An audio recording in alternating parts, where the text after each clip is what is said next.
Hi everybody, today we're going to do a simple before and after video here on my office tank. I'm going to get in there and do a little bit of basic tank maintenance.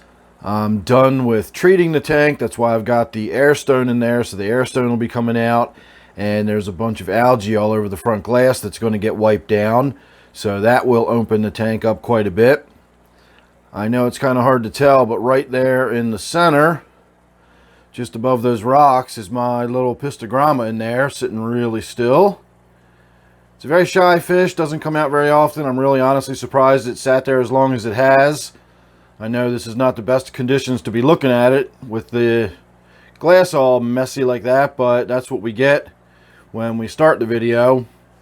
I'm going to get to work here, and we'll get to see what it looks like afterwards. And in the after portion of the video, we are going to talk about nitrates and plant growth, because I'm starting to get some good vigorous growth out of my swamp weed, or my Hydrophilia if you prefer. So give me a few minutes, let me get the tank cleaned up. We're going to change the filter, wipe the glass down, get rid of that air stone, etc., etc. So you can consider that your before. And there's your after. So I wound up gravel vacuuming quite a lot of mulm and detritus and dead leaves out of there. And in my vigor of trying to get the tank cleaned out, I was pulling some dead leaves or dying leaves off of my temple plant there, my Hydrophilia, as I mentioned earlier. And unfortunately, I got a little overzealous, and one of the leaves that I was grabbing in the back that was sort of pale whitish, I thought it was a stem, actually turned out to be like a main support root that was kind of holding the whole entire plant in an upright position. And as soon as I broke it off, the whole plant just kind of kept falling over towards the back of the tank. I felt like I broke the leg off of a Triffid or something. It wasn't able to stand up anymore. And so what I wound up having to do for that is take my rock that was in the front of the tank, that I believe is actually a piece of petrified wood, and I propped it up against the main stem of the larger piece in the back. Now that smaller stem is still just sort of freestanding and has grown up out of the rocks on its own. Now when I had this stuff in here before, it got really big and really tall. It was almost up to touching the ceiling. I kept having to cut it back, and it forked and branched and turned into a big bush coming out of my aquarium, and I had to tie it up. So in this case, I've got the deeper sand bed in there now, and I'm hoping it will be able to stand upright on its own.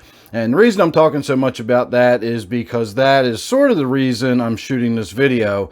I did a water change quite a while ago. It's probably been about a month or more, and I had been sort of keeping an eye on the nitrate level in this tank just to kind of see how it played out now that I've got a new fish in the tank. And where it had been sitting was up in the red. It wasn't, dark red or anything, but it was definitely red.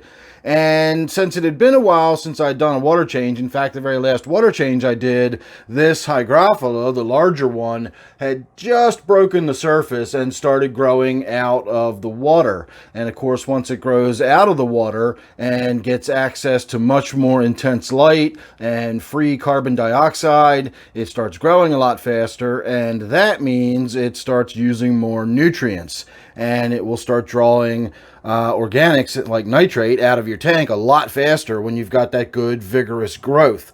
The idea that plants just being in your tank magic away the nitrate, and you've got some sort of slow growing small carpeting plant that just sort of sits on the bottom of your tank, that is not in there drinking up the nitrate. If you've got a sump that's got pothos growing underneath of a bright light, that will suck up the nitrate. Something like this will suck up some nitrate. And in fact, when I checked the water before doing the water change, that's what the nitrate level was. I know, again, it's hard to really get a good idea for what that is, but you get the general idea. It's orange. It's not even getting up close to the red. I'd put that no more than 25 parts per million. And that was before doing the water change, and that was with the water level being all the way down here. I didn't even top it off before I checked the nitrate level. Had I topped it back off and then checked the nitrate, it probably would have been significantly lower than that, because we would have diluted it by adding a couple of gallons of fresh water in there. So I haven't even bothered to check it since we did the water change. I only pulled about 2 gallons of water out. No need really to do a huge water change when I didn't really have a lot to remove out of the water anyway. Again, it was just more or less that dirty glass and some of the grunge on the bottom of the tank making it look dirty. But the water itself is fine. The fish are fine. You know, again, everything is growing well. It just was looking a little unsightly at the moment. And so we've taken care of that and everything is doing all right now. So don't know if you noticed them or not, but I got my world champion ram's horn snails. He's growing or crawling across the glass to the point where you can't see sideways. Let me stick my hand in there and knock him loose off the glass after I set this vial down. This guy is so big. I shot some video of him not long ago.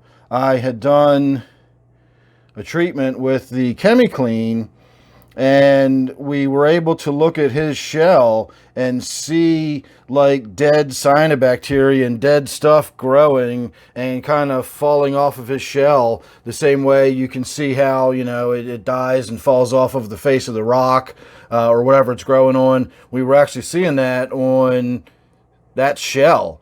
And so my point was, for anybody that's concerned about whether or not ChemiClean affects the inverts in your tank, it certainly doesn't affect these ram's horn snails. In fact, it got his shell nice and clean. This one's got a nice clean looking shell now. And we've got that one over there on the glass. I think those are the 3 main big ones I've got in the tank. And I'm sure there's probably plenty of other little small ones. I do throw snails in the tank from time to time. I don't know if that apistogramma that I've got in this tank eats them, but I certainly don't see them building up or accumulating, so I assume it probably does. And I just finally got a glimpse of where it's hiding. It's way back underneath of the heater. You can kind of see its tail sticking out on the left side of the heater at the very bottom. Still a really shy fish. Even when I feed the tank, it still goes and hides. I've never identified exactly what food it eats. I throw a variety of food in there, and so it's obviously eating something that I'm putting in there, but I don't know exactly what. I put sinking cichlid pellets in there, I put algae wafers in there, and I put flake food, and occasionally I will put bloodworms in. I know it eats the bloodworms. I've seen it eat bloodworms. So other than that, I'm not really sure exactly what that apistogramma eats. But I'll keep it up because it still looks okay. It's just a little on the shy side, but it looks healthy enough, so I'm happy with that.